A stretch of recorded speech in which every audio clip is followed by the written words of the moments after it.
नमस्कार, आपका स्वागत है। दोस्तों, क्या पति और पत्नी को एक साथ बैठकर भोजन करना चाहिए?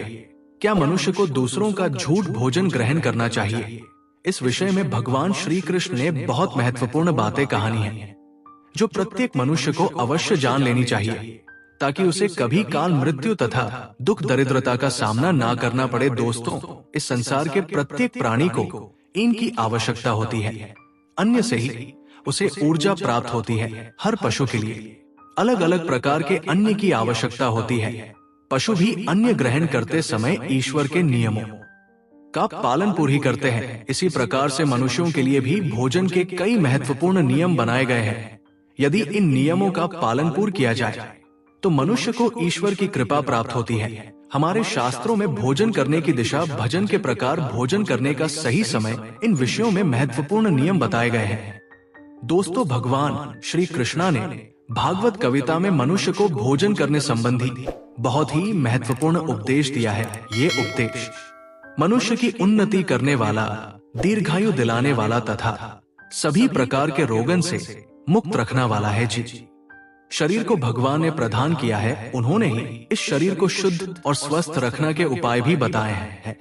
जो मनुष्य भगवान श्री कृष्णा द्वारा बताए गए इन नियमों का पालन पूर्ण करता है, उसका शरीर शुद्ध, स्वच्छ और विकारों से दूर रहता है तथा सद्गति प्राप्त करने वाला बनता है। भगवान श्री कृष्ण ने भागवत गीता के मध्य से मनुष्य को भजन के प्रकार बताए हैं। किस प्रकार के भजन से मनुष्य की प्रवृत्ति क्रोधी, क्रूर और राक्षसी बनती है, और किस प्रकार का भजन करने से मनुष्य सदाचारी, विनम्र और दूसरे के मां पर विजय प्राप्त करने वाला बन जाता है। मनुष्य जी प्रकार का भजन करता है, उसे इस प्रकार का शरीर और विचार भी प्राप्त होते हैं। इसीलिए धन की देवी मां लक्ष्मी की प्रताप के लिए भी मनुष्य को उचित भजन सामग्री का ही चुनाव करना चाहिए। मनुष्य चाहे गरीब हो या धनवान हो, वो चाहे राज्य महल में राहत हो या वन में, उसे अपने शरीर की तृप्ति के लिए भजन अवश्य ही करना चाहिए। परंतु इंद्रियों की लालसा में इतना भी उन्मत्त नहीं हो जाना चाहिए कि वो तामसिक एवं राज्य से आहार का सेवन करके क्रूर तथा निष्ठुर बन जाए। तामसिक भजन करने वाला मनुष्य अपनी मां मर्यादा, संस्कार एवं अपने सील को भी नष्ट कर लेट है और दुष्कर्म का मार्ग पकड़ लेट है। राजसिक भजन करने वाला व्यक्ति क्रोधी, आलसी तथा हिंसक बन जाता है। किंतु जो मनुष्य ईश्वर का नाम लेकर सात्विक भजन का आहार लेट है, उसका मन पवित्र और सुंदर हो जाता है। ऐसे शरीर में भगवान सदैव ही निवास करते हैं। दोस्तों, वास्तु शास्त्र में बताया गया है कि मनुष्य को किस दिशा में बैठकर भजन करना चाहिए और भजन करते समय उसका मुख कौन सी दिशा में होना चाहिए। भजन शुरू करने से पहले मनुष्य को कौन सा स्वतंत्र बोलना चाहिए और भजन हो जान के पश्चात उसे क्या करना चाहिए, ऐसी कई महत्वपूर्ण बातें बताई गई हैं। आज के इस वीडियो में हम आपको इन्हीं विषयों पर जानकारी देने वाले हैं। अगर भजन करते समय परिवार के सभी लोग सही दिशा का ध्यान रखते हैं तो घर से क्लेश, दुख, दरिद्रता भी नष्ट हो जाती है और मां लक्ष्मी की कृपा से घर में सुख समृद्धि आई है। इसके साथ ही घर के सभी सदस्यों का स्वास्थ्य भी ठीक रहता है। इसीलिए हमें वास्तु शास्त्र में बताई गई इन महत्वपूर्ण बटन पर ध्यान अवश्य देना चाहिए। दोस्तों, विष्णु पुराण के अनुसार भजन शुरू करने से पहले थोड़ा सा इन भूमि पर रखना चाहिए, ताकि देवता, पशु पक्षी, सर्प, दैत्य तथा प्रेत, पिशाच जो अपने कर्म बंधन से बंधे हुए हैं, उन सभी को अन्न की प्रताप हो। यदि भजन करते समय कोई अतिथि ए जाए तो उसका स्वागत करें और उसे आसन देकर प्रणाम करके उसका सत्कार करे से श्रद्धा पूर्वक भजन कर विदा करें। क्योंकि जिसके घर से अतिथि निरसा होकर लौट जाता है, उसे वह अपने पाप देकर उसके शुभ कर्मों को ले जाता है। श्री कृष्णा कहते हैं, मनुष्य को पिता के घर में रहने वाली विवाहित कन्या, दुखिया और गर्भधारण की हुई स्त्री तथा वृद्ध को भजन करने के बाद ही भजन करना चाहिए। इन सभी को भजन कराए बिना जो स्वयं भजन ग्रहण करता है, उसका भजन पाप में बन जाता है। ऐसा व्यक्ति नरक में ही जाता है। जो स्नान किया बिना ही भजन करता है, उसका भजन माल भाषण के समाज हो जाता है। जो बालक एवं वृद्ध आदि के हिस्स का भजन करता है, उसका भजन विस्तार के समाज हो जाता है। और जो बिना दान किया ही भजन ग्रहण करता है, उसका भजन विश्व के समाज बन जाता है। मनुष्य को कभी भी दुराचारी व्यक्ति द्वारा दिया गया अथवा दूसरों द्वारा अपमानित करके दिया गया भजन कभी भी ग्रहण नहीं करना चाहिए।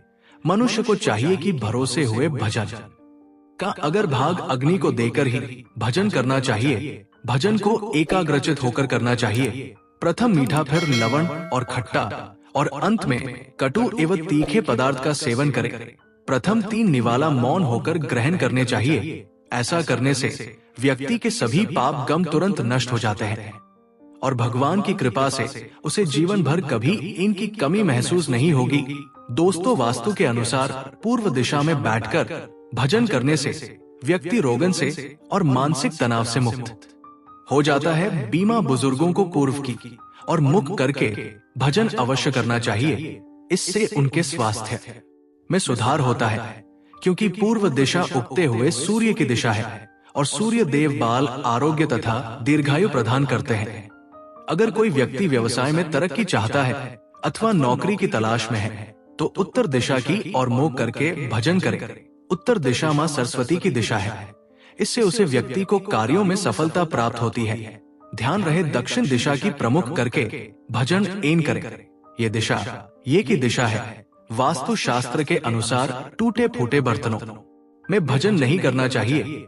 ये दुर्भाग्य को निमंत्रण देता है। भजन हमेशा स्वच्छ थाली में ही करना चाहिए। गांधी थाली में भजन करने से जीवन में दुर्भाग्य आता है। एकादशी के दिन तामसिक अन्न का सेवन ना करे। शास्त्रों के अनुसार जो मनुष्य एकादशी के दिन तामसिक अन्न अर्थात मांस का सेवन करता है, लक्ष्मी उसे छोड़कर चली जाती है। भजन का अपव्यय करना शास्त्रों में अनर्थ माना गया है। इसीलिए थाली में जितना आवश्यक हो उतना ही भजन ले। अगर कोई व्यक्ति साथ में भजन कर रहा हो तो उसका भजन समाप्त होने तक उठकर नहीं जाना चाहिए। इससे पितृदेव नाराज हो जाते हैं।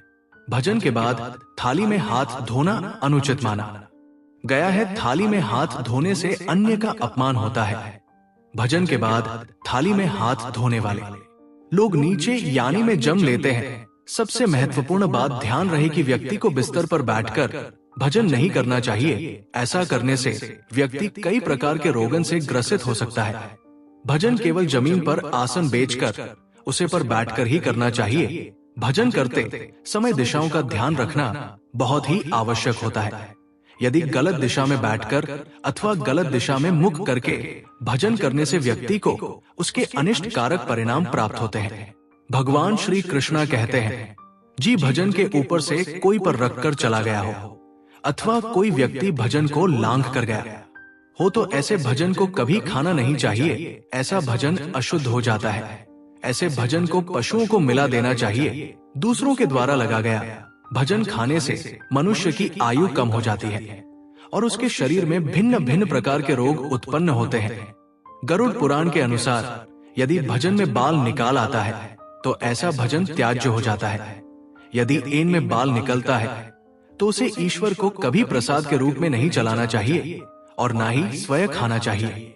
ऐसा भजन प्रिय को प्राप्त हो जाता है। श्री कृष्ण कहते हैं, मनुष्य को दूसरों के लिए परोसा हुआ भजन भी नहीं खाना चाहिए। जो मनुष्य दूसरों का भजन छन के खाता है अथवा किसी को बिना दिए ही स्वयं उसे अन्य का उपभोग करता है, उससे देवी अन्नपूर्णा रुष्ट हो जाती है। भजन सभी में बांटकर खाना चाहिए। दूसरों के हित का भजन करने से मनुष्य के पुण्य कर्म नष्ट हो जाते हैं।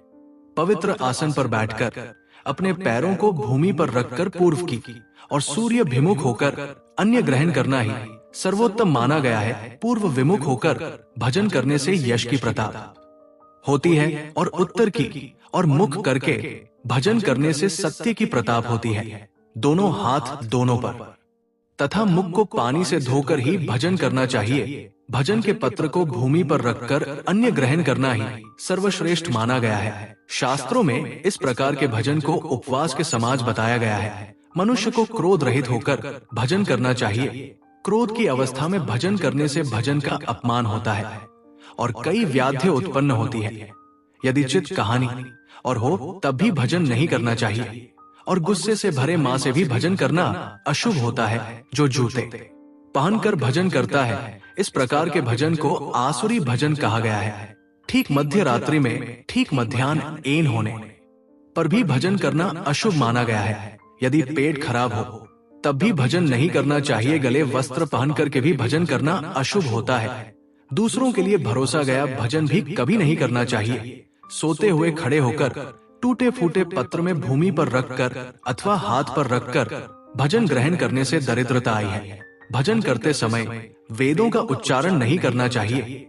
शास्त्रों के अनुसार स्त्री को पति के भजन के बाद ही भजन कर लेना चाहिए। यदि पति घर से दूर हो तो पति को ध्यान करके भजन ग्रहण करना चाहिए। इससे पति की आयु लंबी होती है और स्त्री सदा सुहागन रहती है। पति से पहले भजन करना शास्त्रों में शुभ माना नहीं गया है। इससे पति की आयु कम हो जाती है। इसके साथ ही विष्णु पुराण के अनुसार पति और पत्नी को एक साथ बैठकर भजन नहीं करना चाहिए। ऐसा करने से दोनों में क्लेश और विवाद होता है। अंधकार में अथवा आकाश के नीचे बैठकर भजन नहीं करना चाहिए। भजन करते समय सर पर छत अथवा वृक्ष की छाया अवश्य होनी चाहिए। विष्णु पुराण के अनुसार केवल एक वस्त्र पहनकर भी भजन करना अनुचित होता है अथवा नौन अवस्था में भजन ग्रहण करना अशुभ होता है। इससे जीवन में दुर्भाग्य आता है। सवारी पर बैठकर अर्थात किसी वाहन में बैठकर भी भजन ग्रहण करना अनुचित होता है। साथ ही सैया पर बैठकर भजन करने से व्यक्ति की आयु कम हो जाती है। हंसते हुए अथवा रोते हुए भजन करना अनिष्ट कारक होता है। इससे गले में अन्य फंस कर प्राण जान का भी खतरा बना रहता है। तो दोस्तों, इस प्रकार से शास्त्रों में भजन के संबंध में महत्वपूर्ण नियम बताए गए हैं। उम्मीद है आपको ये जानकारी अच्छी लगी होगी। वीडियो को लाइक जरूर करें और कमेंट में जय श्री कृष्णा अवश्य लिखे। साथ चैनल को सब्सक्राइब करना ना भूले। आप सभी का धन्यवाद।